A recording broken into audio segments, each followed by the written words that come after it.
नमस्कार दोस्तों, स्वागत आप लोगों का हमारे YouTube चैनल में। तो दोस्तों, आज हम बात करने वाले हैं कि Uttar Pradesh public service commission जो है उसमें जीआईसी प्रवक्ता का मेंस का फॉर्म फिल हो रहा है। और दोस्तों, बहुत सी समस्याएं आ रही हैं कि डाक द्वारा भेजना है तो फॉर्म में कहाँ कहाँ सिग्नेचर करना है, सिग्नेचर के साथ साथ क्या क्या डॉक्यूमेंट भेजना है, ये सभी जानकारी मैं आपको बताने वाला हूँ। तो बने रहिएगा इस वीडियो में। बहुत से लोग कुछ गलतियां कर दे रहे हैं, उस गलतियों को भी हम बताएंगे। तो उसी तरह से आपको भेजना है जिस तरह से हम बताएंगे, आपका फॉर्म रिजेक्ट होने से बच जाएगा। तो देखिए, सबसे पहले आपको हम बता देते हैं, जब आप ऑनलाइन कर लेते हैं, ऑनलाइन करने के बाद आपके पास जो है फॉर्म निकलता है। तो एक मेन फॉर्म निकलता है जिसमें फ़ोटो रहता है, और एक आपको निकलता है फॉर्म जिसमें चेक लिस्ट, डॉक्यूमेंट की लिस्ट रहता है कि कौन कौन से आप जो है अपलोड किए थे। और एक होता है जो स्लिप निकलता है, जिसको A4 साइज लिफाफे पे हमें चस्पा करना होता है। और एक होता है दोस्तों प्रेफरेंस सीट वाला। तो दोस्तों, सभी के लिए ज़रूरी नहीं है। जिसके फॉर्म में दोस्तों डाउनलोड का ऑप्शन आएगा वही डाउनलोड कर पाएगा, जिसके में ऑप्शन नहीं आएगा वो डाउनलोड नहीं कर पाएगा। तो अगर आपके पास नहीं है तो आपको चिंता करने की कोई ज़रूरत नहीं है दोस्तों। जो है वो वेबसाइट ऑटोमेटिक बनाया हुआ है, उसमें आप कुछ नहीं कर सकते हैं। तो मैं आपको बताने वाला हूँ। देखिए, सबसे पहले इस तरह से जब आपका फॉर्म डाउनलोड हुआ होगा तो इस तरह से यहाँ पे जो है दिखाई दे रहा होगा। तो फिर आपको यहाँ पे देखिए 3 पेज में, ज़्यादा से ज़्यादा 3 पेज में निकला होगा। तो आपको मैं भरना बताऊँगा कि कैसे आपको भरना है। तो यहाँ पे देखिए, सबसे पहले इस तरह से जब दिया रहेगा तो यहाँ पे देखिए जो दिया हुआ आवश्यक सूचना है। तो बहुत से लोग ये सब पढ़ते नहीं हैं, डायरेक्ट अपना फॉर्म भेज देते हैं। यहाँ पे देखिए क्या लिखा हुआ है नीचे, एवं जो यहाँ पे दिया हुआ है, भरने के बाद जो सही सही फॉर्म है भर लेंगे। तो प्रत्येक पृष्ठ पर निर्धारित स्थान पर अपना हस्ताक्षर अवश्य करें। जहाँ दिया हुआ है कि सिग्नेचर करना है कैंडिडेट का, वहाँ पे आपको सिग्नेचर जरूर करना है, अन्यथा उनका आवेदन पत्र निरस्त कर दिया जाएगा। और यहाँ पे दिया हुआ शैक्षणिक अर्हता संबंधी ऑनलाइन आवेदन में किए गए दावे की पुष्टि में सभी उपाधियों, प्रमाण पत्रों तथा अंक तालिकाओं की स्वप्रमाणित प्रतियां इस आवेदन पत्र के साथ संलग्न करना अनिवार्य है। ऐसा न किए जाने पर उनका अभ्यर्थन आयोग द्वारा निरस्त कर दिया जाएगा। तो ये साफ साफ लिखा हुआ है, सब आपको पढ़ लेना है पहले कि इसमें क्या क्या दिया हुआ है, तभी दोस्तों आपको फॉर्म को अपना भेजना है। तो जैसे जैसे मैं बताऊंगा वैसे आपको भेजना है। यहाँ पे आपका नाम दिया रहेगा, एप्लीकेशन ID सबसे पहले, फिर यहाँ पे नाम है, और अभ्यर्थी का नाम यहाँ पे हिंदी में दिया होगा, फिर यहाँ पे पिता का नाम। ये सब मैं हाइड कर दिया हूँ दोस्तों सिक्योरिटी रीज़न के कारण, नहीं तो मेरी वीडियो जो है YouTube डिलीट कर देता है ऑटोमेटिक। तो सबसे पहले हमें क्या करना है, यहाँ पे देखिए हमें एक नवीनतम पासपोर्ट साइज जो फ़ोटो होता है उसे यहाँ पे चिपका लेना है। तिथि सहित पटनी हस्ताक्षर भी करें। इसका मतलब क्या है, सबसे पहले आप जब यहाँ पे फ़ोटो इस तरह से चिपका लेंगे, फ़ोटो चस्पा हो गया है। अब दोस्तों, चाहे आप फ़ोटो भी इस तरह से क्रॉस सिग्नेचर कर दीजिए, चाहे आप यहाँ पे नीचे कर देंगे, कोई दिक्कत नहीं है। यहाँ नीचे करके सबसे पहले आप यहाँ नीचे कर देंगे सिग्नेचर, या इस पर कर देंगे। इसके बाद यहीं पे नीचे दिनांक लिख देंगे, जिस दिनांक को आप सिग्नेचर कर रहे हैं। तो इस तरह से आपका सिग्नेचर यहाँ पे हो गया है।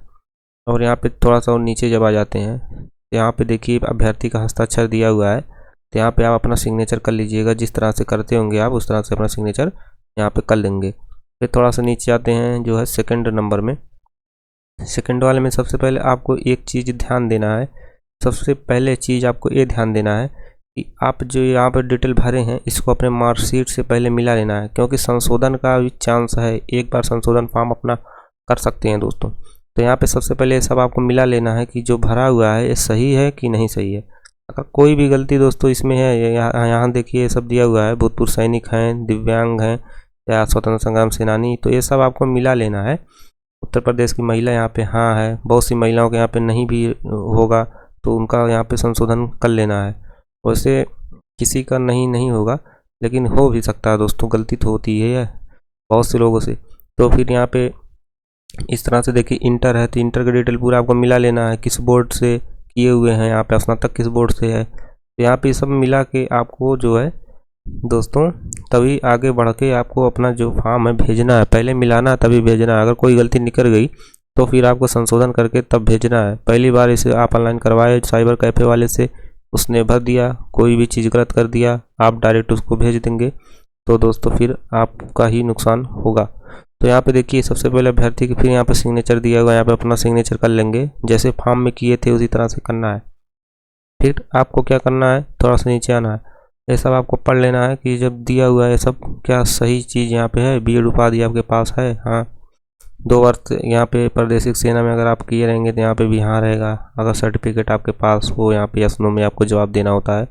अगर एनसीसी आप किए रहेंगे तो भी यहाँ पे हाँ रहेगा, नहीं किए रहेंगे एनसीसी तो यहाँ पे नो रहेगा।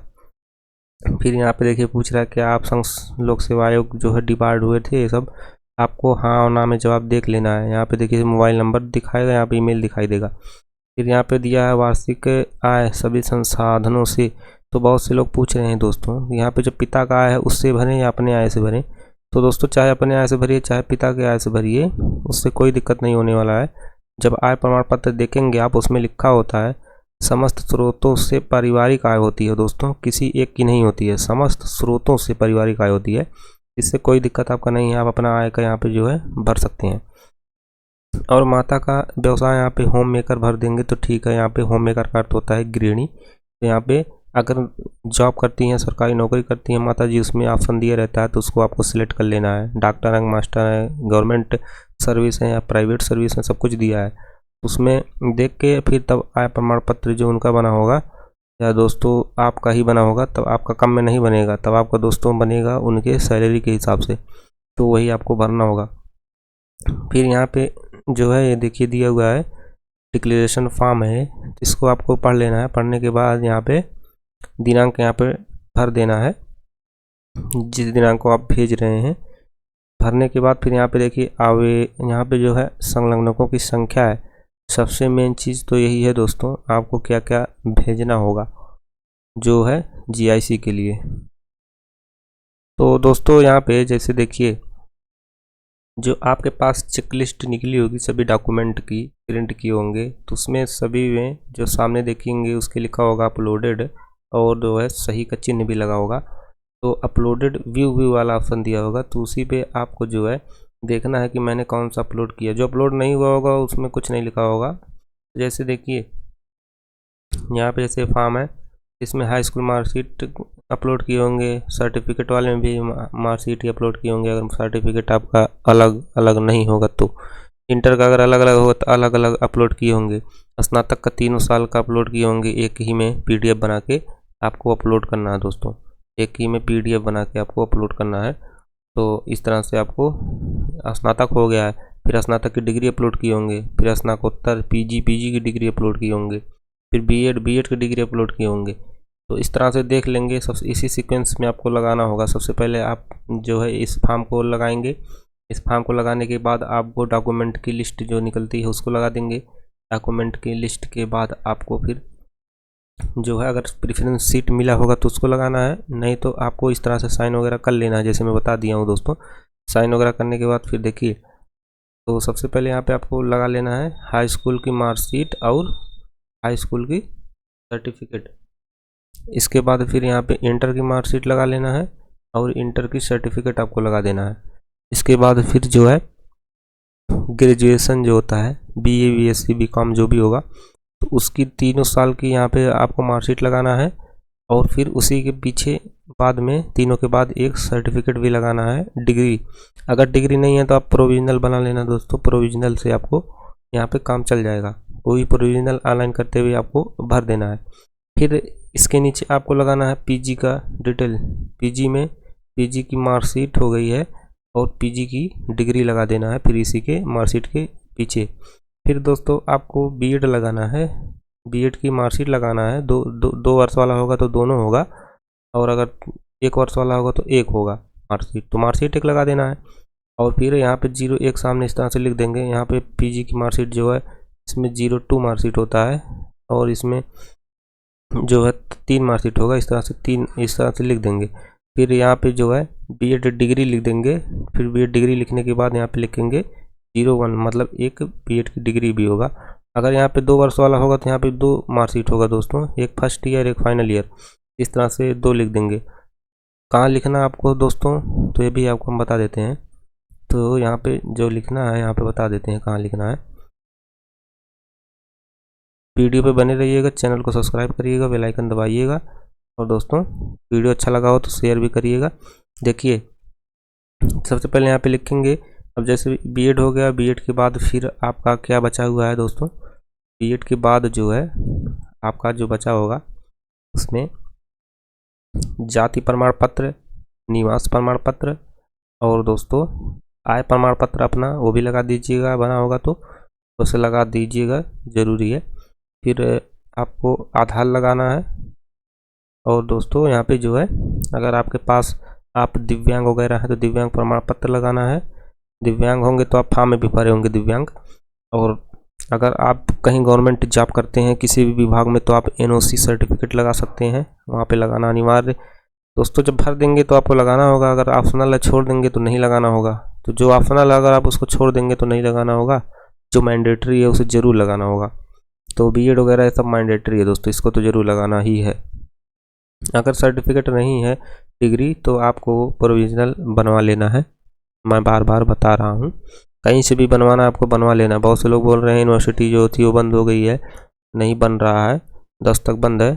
तो दोस्तों इसमें तो आपकी दिक्कत है, आप फॉर्म फिल किए थे, जिस दिन फिल कर रहे थे उसी दिन आपको बनवा लेना चाहिए था। उसमें यूनिवर्सिटी का कोई दोस्तों दिक्कत नहीं है, कोई यूनिवर्सिटी की गलती नहीं है, आपकी गलती है, आपने क्यों नहीं बनवाया।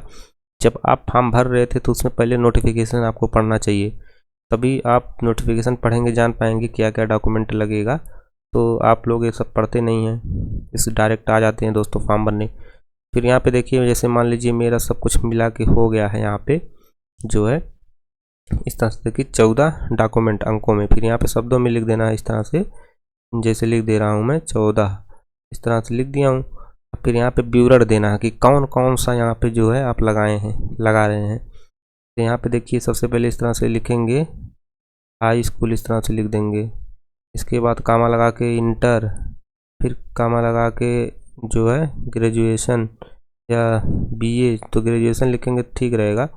इसके बाद फिर यहाँ पे पोस्ट ग्रेजुएशन लिखेंगे, हिंदी में लिखें चाहे इंग्लिश में लिखें कोई दिक्कत नहीं है। उसके बाद फिर कामा लगा के पोस्ट ग्रेजुएशन मार्कशीट, फिर पोस्ट ग्रेजुएशन सर्टिफिकेट, फिर यहाँ पे लिखेंगे छोटा छोटा लिखेंगे, फिर बीएड की मार्कशीट, बीएड डिग्री।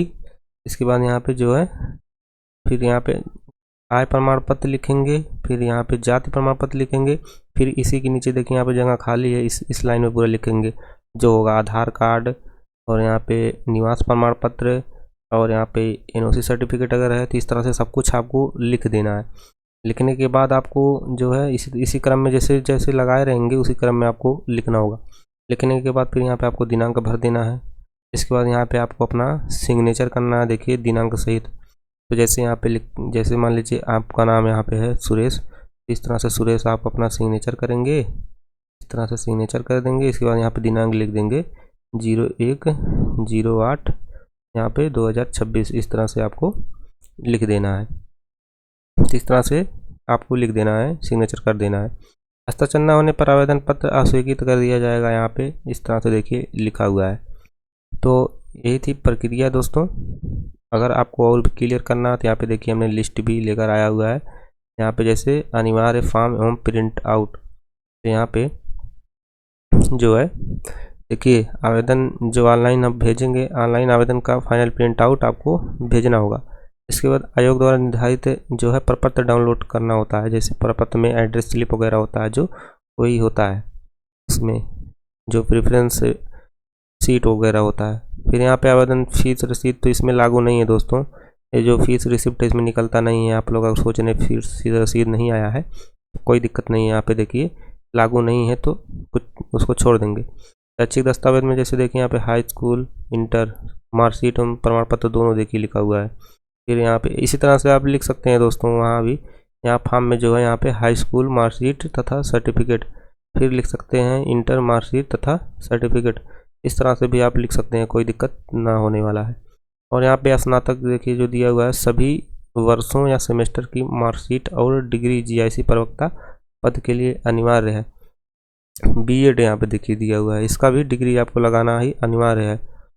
और यहाँ पे आरक्षण एवं छूट संबंधी दस्तावेज, तो यहाँ पे जैसे जाति प्रमाण पत्र हो गया, और यहाँ पे मूल निवास प्रमाण पत्र हो गया, अन्य विशेष प्रमाण पत्र जैसे दिव्यांग, भूतपूर्व सैनिक, स्वतंत्रता संग्राम सेनानी वगैरह, महिला अगर है तो उसका जो है जाति प्रमाण पत्र पिता पक्ष का होना चाहिए, शादी अगर हो गई है, पति पक्ष का नहीं होना चाहिए। आवश्यक दस्तावेज यहाँ पे देखिए दिया हुआ है जो अदर वाले हैं, अन्य, इसमें पहचान पत्र होना चाहिए, जैसे Aadhaar card, voter ID, PAN card, कोई एक स्वप्रमाणित फोटोकॉपी होना चाहिए, और पासपोर्ट साइज फ़ोटो होना चाहिए 2 से 4, नवीनतम पासपोर्ट साइज फ़ोटो। अपना रोल नंबर अवश्य लिखें और यहाँ पे भी जो है भेज दें। पासपोर्ट साइज फ़ोटो ज़रूरी नहीं है, लेकिन अगर आप भेज देंगे तो कोई दिक्कत नहीं होने वाला दोस्तों। अनापत्ति प्रमाण पत्र अगर है तो लगाइए, नहीं तो ये सब आपके लिए नहीं है, जो सरकारी जॉब वगैरह करते हैं उनके लिए। देखिए यहाँ पे दिया हुआ, यदि आप पहले से किसी सरकारी या सरकारी सेवा में कार्यरत हैं तो। अधिमानी अर्हता सर्टिफिकेट या प्रादेशिक सेना का अनुभव अगर आपके पास है, NCC या BCC सर्टिफिकेट, तो यहाँ पे आप लगा सकते हैं। स्पीड पोस्ट करते समय इन बातों का ध्यान रखें। तो यहाँ पे देखिए नीचे दिया हुआ है, इन बातों का ध्यान रखना है। जो सेल्फ असिस्टेड लिफाफे को भेजे जाने वाले सभी दस्तावेजों व मार्कशीट की फ़ोटोकॉपी पर अपने हस्ताक्षर जरूर करें दोस्तों। अगर नहीं करेंगे तो फॉर्म रिजेक्ट हो जाएगा। यहाँ पे फॉर्म भरते समय जनरेट होने वाली आयोग के पते वाली जो एड्रेस स्लिप है उसको बड़े लिफाफे के ऊपर सुरक्षित रूप से चिपकाएं। और समय जो होता है दोस्तों, लिफाफा उत्तर प्रदेश लोक सेवा आयोग जो प्रयागराज के पते पर भेजना होता है, अंतिम तिथि से पहले पहुंचना आवश्यक है। अंतिम तिथि जो है उसका उससे पहले पहुंच जाना चाहिए। एक बात और बता देता हूं दोस्तों, जैसे मान लीजिए हाई स्कूल मार्कशीट अगर आपके पास है या कोई भी, जितना फोटोकॉपी लगाएंगे सभी पे सिग्नेचर करना है। सिग्नेचर आपको कैसे करना है, यहाँ पे देखिए, जैसे नीचे यहाँ तक मार्कशीट है, इतना जगह खाली है दोस्तों। तो यहाँ पे सबसे पहले आपको इस तरह से देखिए लिखना है, जैसे मैं बता रहा हूँ सेम इस तरह से आपको लिख देना है। यहाँ पे सबसे पहले स्वप्रमाणित इस तरह से लिखना है, स्वप्रमाणित इस तरह से देखिए लिख देते हैं। स्वप्रमाणित इस तरह से लिख दिए हैं। इसके बाद आपको इसी के आगे अपना जो है हस्ताक्षर कर देना है, जो नाम है सब पे स्वप्रमाणित लिखना है दोस्तों। तो दोस्तों इस तरह से आपको ये सब कार्य करके तब भेजना है। अगर दोस्तों कोई गलती कर देते हैं तो फॉर्म रिजेक्ट होना संभव हो जाता है, तो इसलिए आप लोग अच्छे से भरिए, जैसे मैं बताया हूँ, आपका फॉर्म रिजेक्ट होने से बच जाएगा। अगर दोस्तों वीडियो अच्छा लगा हो तो चैनल को सब्सक्राइब करिए, बेल आइकन दबाइए, लाइक करिए, शेयर करिए। जय हिंद, मिलते हैं नेक्स्ट वीडियो।